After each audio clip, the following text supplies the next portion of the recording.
Hello and welcome to Freedom Watch, your daily dose of raw liberty, streaming online at foxnews.com/freedomwatch. I'm Judge Andrew Napolitano here, defending freedom, defending your natural rights, and defending your right to have a government that stays within the confines of the Constitution. There's a competitive race brewing in Arizona's 8th congressional district. 4 Republicans are campaigning aggressively to see who will win the GOP primary and take on the 2-term incumbent Democrat Gabrielle Giffords. Congresswoman Giffords has reportedly raised 5 times the money of the top 3 GOP candidates combined and has 7 times as much money in the bank. As everyone knows, regrettably, campaigns are defined today by money as well as by votes. Jesse Kelly, one of the Republican candidates, is a frequent guest here on Freedom Watch.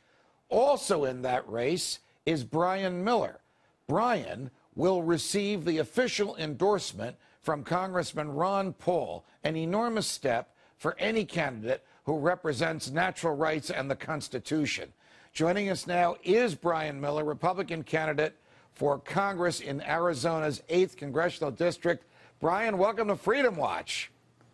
Hello, Judge. Always good to talk to a fellow defender of freedom and the Constitution. Well, thank you. Same here. And congratulations on receiving the endorsement from Congressman Ron Paul, or an endorsement you're about to receive. It must be an enormous boost as you attempt to get your message out there. Well, I hope so. The message of liberty never grows stale. And, of course, Congressman Paul has been a champion of that in our United States Congress for many years. How does the Republican establishment treat you and greet you? Because as a constitutionalist, you do not march to the tune that the Republicans marched to when George W. Bush was in the White House. Well, that's true. And frequently in a Republican audience, you can hear the air come out of the room when I talk about certain things that I disagree with the status quo of the Republican Party on. But the fact of the matter is, we need to have leadership of a constitutional nature, and we need to stand up and not be afraid to talk about it. And that message sells to the average people because we have in this district a district split basically even 3 ways: Republicans, Democrats, and Independents. And we have the Tea Party movement here that's very, very active and very, very strong.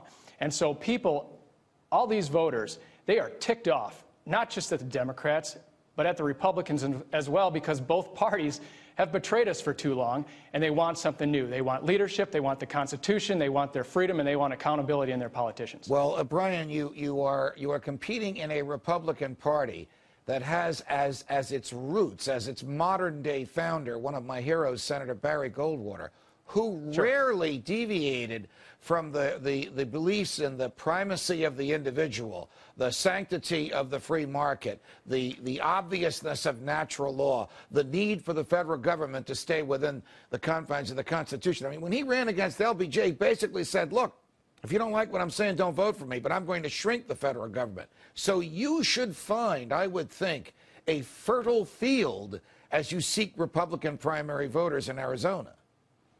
Well, it is, and the great thing about it is that the message goes to independents as well, because they love it too.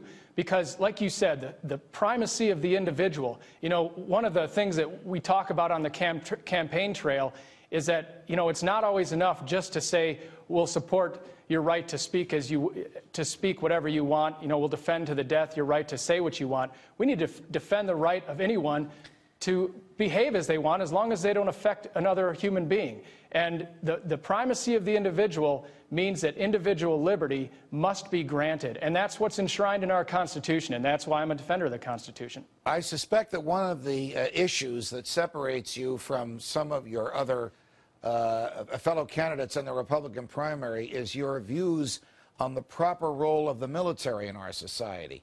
Notwithstanding the fact that you are in the Air Force Reserve and that you fought in the Middle East, you have a wonderful natural rights constitutional view of the appropriate role of the military. Question: do we belong keeping the peace in Iraq? Question: do we belong fighting wars in Afghanistan? What do you say, Brian? Well, Judge, the role of the military, the United States military, is to defend the life, liberty, and property of United States citizens. Even if we had declared a war against al-Qaeda, which we didn't, what we are doing now in Afghanistan can in no way be construed as being constitutional. The Constitution of the United States limits the power of our government, and what we are doing now in Afghanistan is we are engaging in a radical social engineering experiment, the likes of which has never been seen. We need to fight al-Qaeda where they are, not where we wish they would be. No matter what we do there, this is a primitive tribal society, and we're never going to convince Pashtun warlords to sit around the campfire and read John Stuart Mill and Thomas Jefferson. Well, I could not agree with you more. Not only is it a radical social experiment, it's a radical social experiment that's doomed to failure. And the cost of failure is the lives and limbs of innocent young Americans and money that the American government doesn't even have to spend. You're absolutely right, Judge. Right now, each new soldier we put over there to Afghanistan is budgeted to cost $1 million per year. Now, people don't like to talk about war in terms of money, and I understand that mentality because we talk about it as on a spectrum of security.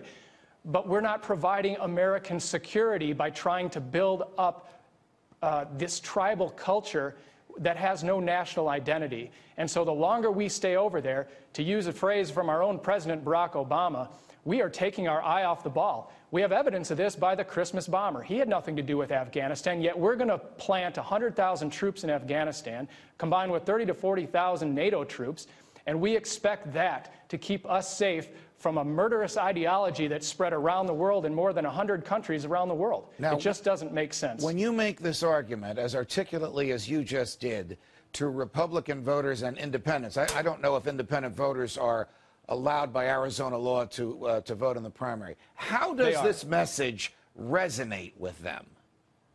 Well, at first they're surprised because I've spent more than a decade as an active duty Air Force officer. I'm an A-10 fighter pilot, and about 6 months ago I transitioned into the reserve, and I'm still flying. And I've been to Afghanistan, and so they're surprised that a professional in the United States military would take this stance.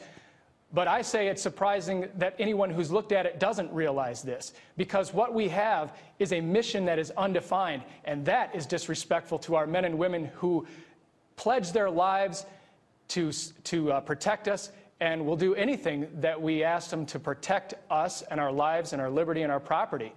But if we send them over there with not a defined mission, that is exactly the wrong thing we need to do, and it's very disrespectful. And of course, like you said, it can never end in victory because victory has not been defined.